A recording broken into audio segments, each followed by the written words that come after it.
Welcome to. अब कैसे आज मैं आप सबका स्वागत करती हूँ इस चैनल पे पारिभाषिक शब्दावली लेकर के। 1961 में पारिभाषिक शब्दावली दो शब्दों के मेल से बनी है।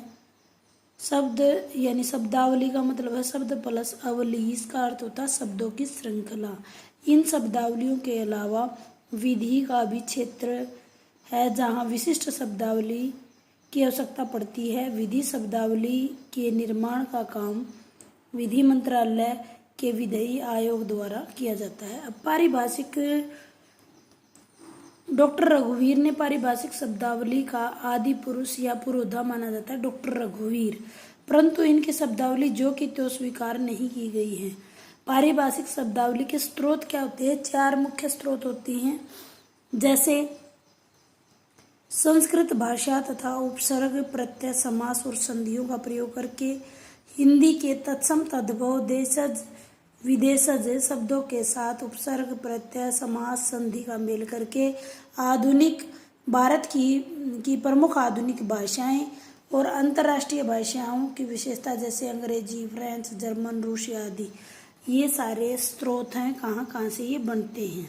इसके अलावा पारिभाषिक शब्दावली के 1961 में तत्कालीन शिक्षा मंत्रालय के अधीन वैज्ञानिक तथा तकनीकी शब्दावली का स्थायी आयोग ने शिक्षा तथा सरकारी कार्य हेतु मानक शब्दावली के निर्माण का कार्य शुरू किया। अब पारिभाषिक शब्दावली का जो वर्गीकरण है, इसके वर्ग हैं, सुविधा की दृष्टि से इसे दो वर्गों में बांटा जाता है, वैज्ञानिक शब्दावली और मानविकी शब्दावली। विज्ञान शब्दावली में जैसे रसायन शास्त्र, भौतिकी शास्त्र, गणित, भू विज्ञान या प्राणी शास्त्र। मानविकी में कला, प्रशासन, सामाजिक, सांस्कृतिक जैसे विषयों से संबंधित है। अब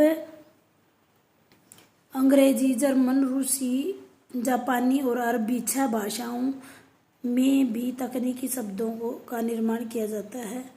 अब इसको जो है 7 भागों में वर्गीकृत किया जाता है। एक बार मैं दिखा देती हूँ। जैसे माप तोल की इकाइयों के नाम जैसे ग्राम, मीटर, लीटर। विभिन्न तत्वों के नाम अग्नि, जल, वायु।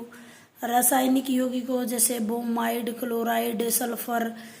वनस्पति और प्राणियों के नाम जैसे सरसों का नाम बेसिको कैपेटिस, मानव को होमोस्पेसियस आदि। आविष्कारों के नाम जैसे फारेनहाइट, मैकडम, आगरा। आविष्कारों की वस्तुओं के नाम जैसे सल्फा, ग्लूकोज, न्यूट्रॉन आदि। संसार के जो स्वयंमेव व्यापक रूप हैं जैसे रेडियो, सुनामी, टाइफून इत्यादि। उम्मीद करती हूँ छोटे से वीडियो के माध्यम से डायग्राम फॉर्म में ये आपको प्रस्तुत करने की कोशिश की है। आपको थोड़ा सा पारिभाषिक शब्दावली के बारे में समझ आई होगी। धन्यवाद।